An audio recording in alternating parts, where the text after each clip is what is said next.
Good morning, everybody. Happy Tuesday. We have an amazing show for everybody today. What do we have, Krystal? Indeed, we do.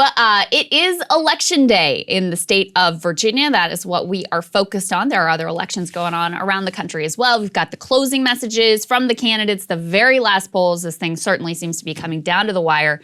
We've got some new polling out of the Democratic Party in particular about how they may not be sold on another term of Biden. We'll tell you about that. Big Epstein update.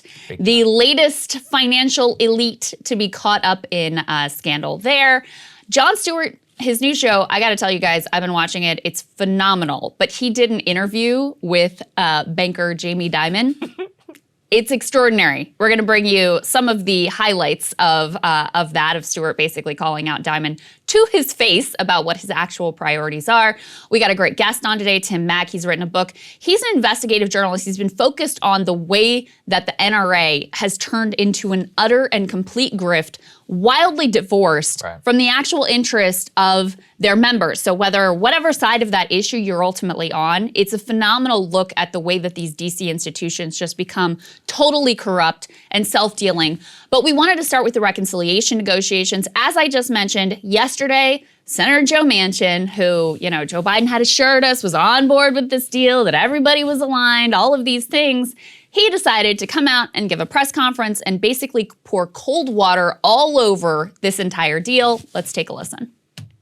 With the factors in mind, and all of these factors that we've spoken about, I've worked in good faith for months with all of my colleagues to find a middle ground on a fiscally, and I repeat that, a fiscally responsible piece of legislation that fixes the flaws of the 2017 Trump tax bill that I thought was weighted far too far for the high-end earners and the needs of the American families and children.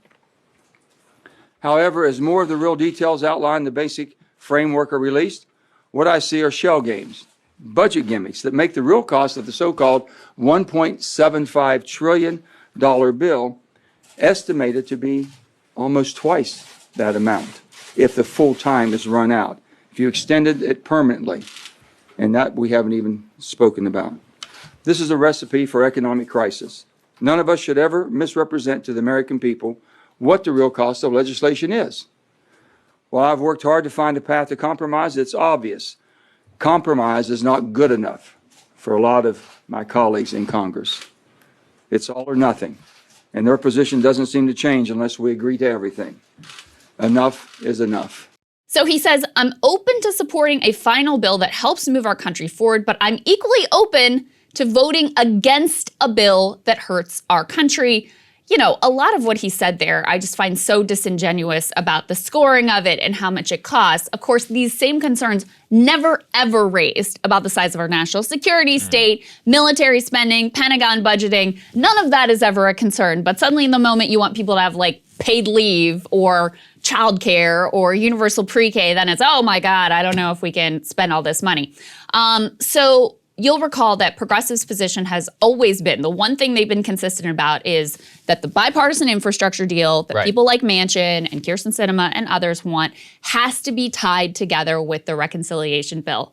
Well, yesterday, effectively out of nowhere, they completely abandoned that position, folding. Let's take a look at this tweet that has the details here from Pramila Jayapal. She is, of course, the chair of the Congressional Progressive Caucus.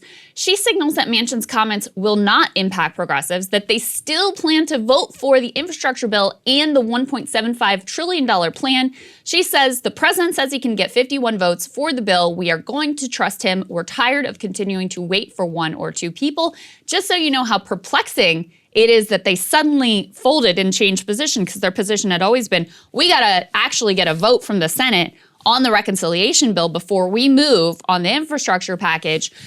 Jake Sherman, who's a congressional watcher, he talks about how bizarre it is that the progressives just folded here. So now Jayapal is going to send the infrastructure bill to Biden's desk without assurances on the Build Back Better plan. Progressives are in a much worse spot than they were last week. Manchin is saying he'd be fine voting against Build Back Better. What a bizarre turn. So that's kind of where we are this morning, Saagar. It's pretty amazing because whenever I saw that, I almost couldn't believe it. I mean, for months and months, and even last week, the House essentially did not have a vote on the infrastructure bill because the progressives said that they wouldn't vote for it. Yeah. And then he came out to give a speech specifically where he says, well, hold on a second. And actually, the New York Times did a pretty decent job of writing this up. Let's put that tear sheet up there on the screen. Headline is, Manchin raises doubts on safety net bill, complicating path to a quick vote. And now, what's really important in that Manchin tear sheet here is that he has gone out and said that he wants a CBO score. He wants like an independent evaluation of the actual effects of the bill, all kinds of different tactics and things which are designed in order to significantly delay one eventual passage. And also, people should remember, we still have to deal with reconciliation itself. And I want to make sure people can understand reconciliation, the way that it has to move through the United States Senate means that there's all this arcane Senate procedure that comes with the passage of such a bill.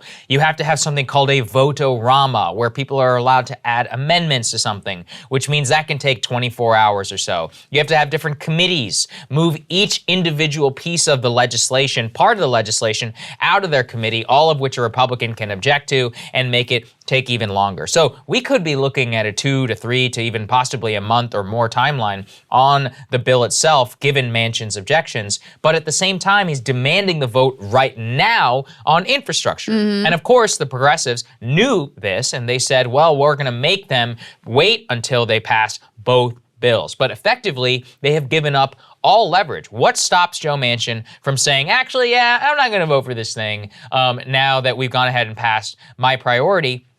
But Krystal, it's not just them. Remember, we have Gottheimer and many other, quote unquote moderates within the House. They have never wanted to vote for the Build Back Better bill. They have been pretty consistent and open that they only wanted one of the bills, which is why they wanted that one to move forward. So I think it very much looks like a situation where, that infrastructure bill could pass. Oh, and then all of a sudden, CBO scores something this way, which by the way has happened so many times here in Washington, back with the tax cuts bill where they're like, actually the CBO is fake during the Trump years, the Bush tax cuts. I mean, this has happened over and over again. I know it can sound a bit arcane, but really what it means is that in effect, Manchin is demanding things which are going to, even if he does vote for it, it's going to take a long time. The progressives said, okay, fine, though, because of reasons, we will go ahead and vote for the infrastructure bill, which leaves the future of the Build Back Better agenda, which is, all the social spending, very much in doubt, while the infrastructure bill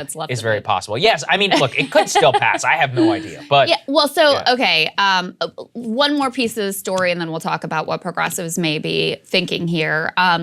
Things are going so badly with the Biden administration that even Democratic donors are basically abandoning ship. Right. We have some reporting here from Brian Schwartz over at CNBC that we can throw up on the screen. Democratic donors are pulling their dollars for the midterm because they're so disgusted with the total lack of ability to pass anything and get any sort of significant agenda moving through Congress. So everyone effectively dissatisfied with where things are. And what hangs over all of this is Democratic donors threaten to hold back midterm donations over infighting in Congress and also the Virginia race. Right. And that's what I was about to say hangs over all of this.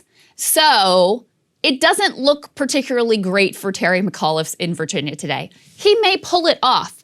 As I said yesterday, this is already a disaster for Democrats. And if he loses, it's got Scott Brown in 2008 vibes all over it. Very much. So this is already a really bad situation.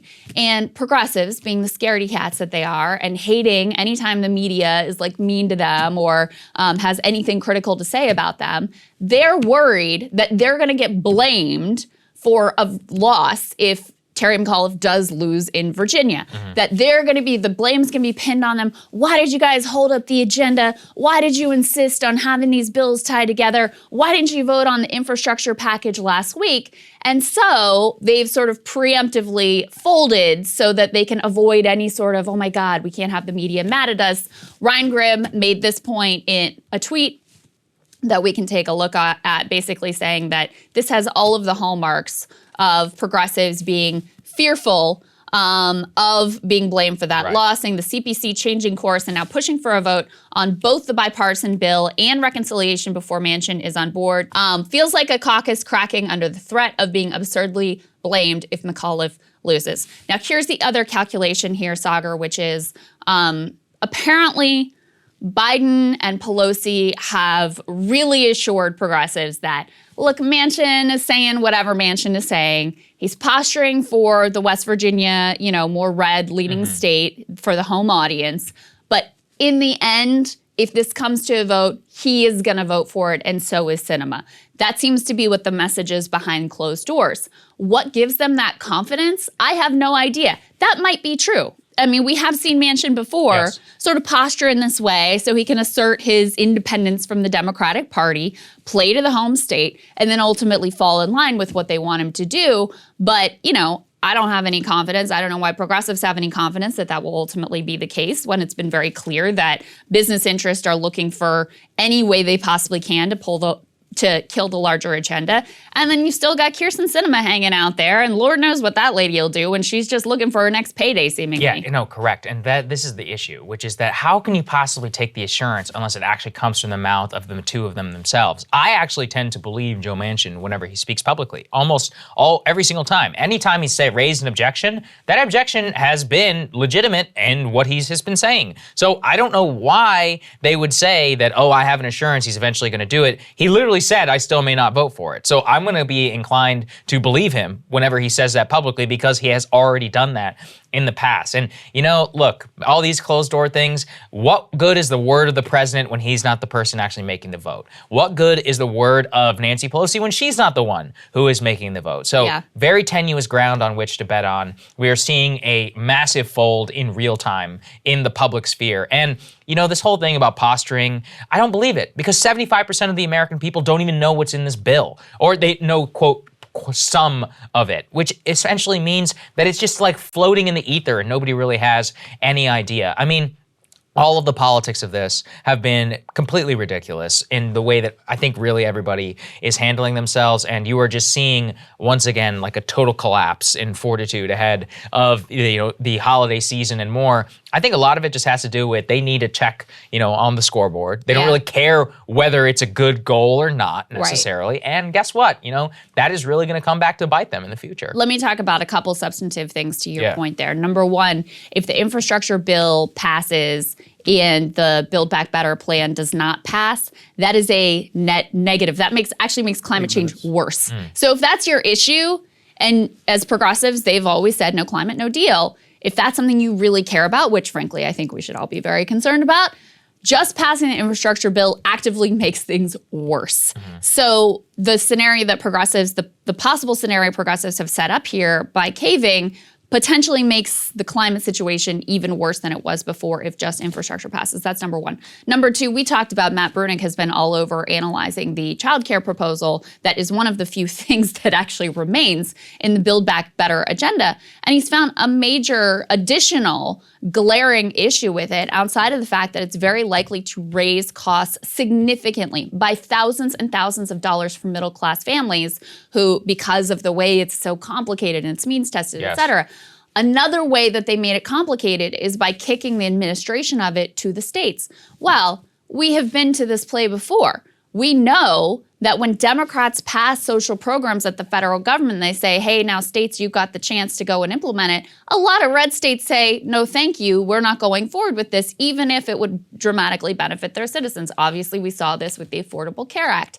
So you have any number of red states who may just not take up this program altogether. And it happens that, disproportionately, Black and brown children are in southern states where you're led by Republicans, so he did the math and said effectively a majority of Black children may not be impacted by this program, may not have the benefit of this program at all. So even the provisions that got left here, and I never want to leave the substance out, what is left in this bill? You've got 1 year extension of the child tax credit. You've got universal pre-K for 6 years. You've got this child care proposal. You've got not Medicare, dental and hearing and vision. You've just got hearing that got left. And you have a variety of tax cuts, none of which get to the extreme wealth concentrations that we've talked about here. Medicare prescription drug pricing ultimately left out. Free community college ultimately left out.